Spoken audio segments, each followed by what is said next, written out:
தாய் தமிழ் உறவுகளுக்கு வணக்கம். தமிழக பாஜகவுக்கு வந்த ஆபத்து என்ற தலைப்பில் இந்த காணொளியை காண்கிறோம். தமிழக பாஜகவுக்கு வந்த ஆபத்து.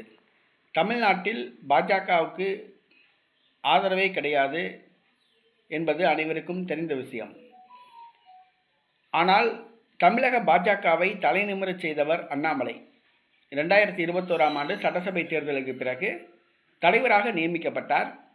அந்த கட்சியை வளர்ப்பதில் அவர் முக்கிய பங்கு வகித்தார். கடந்த பாராளுமன்ற தேர்தலில் 12%க்கும் அதிகமான வாக்குகளை பெற அவர் காரணமாக இருந்தார். தமிழகத்தின் உண்மையான எதிர்க்கட்சி தலைவர் போன்று செயல்பட்டார்.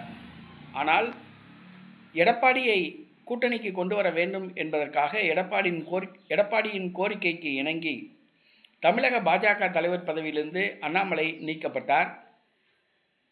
அண்ணாமலைக்கு எந்த முக்கியத்துவமும் கொடுக்கப்படவில்லை. பாஜகவில் செல்லா காசுகளாக இருந்த மக்கள் ஆதரவு, தொண்டர் ஆதரவு இல்லாமல் இருந்த தமிழிசை சவுந்தரராஜனுக்கு கவர்னர் பதவி வழங்கப்பட்டது. பொன் ராதாகிருஷ்ணனுக்கு மத்திய அமைச்சர் பதவி வழங்கப்பட்டது. இல கணேசனுக்கு கவர்னர் பதவி வழங்கப்பட்டது.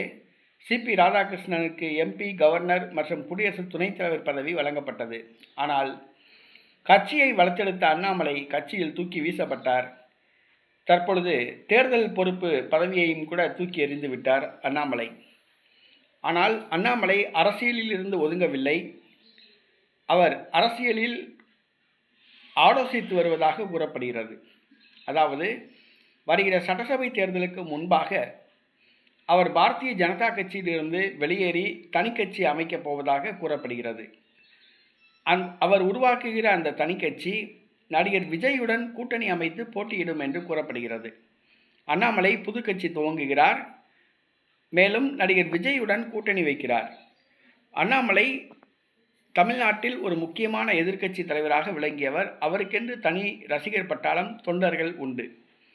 அவர் தனி கட்சி தொடங்கினால், விஜயுடன் கூட்டணி வைத்தால் பாஜகவில் உள்ள இளைஞர்கள் எல்லாம் அண்ணாமலை பக்கம் சென்று விடுவார்கள்.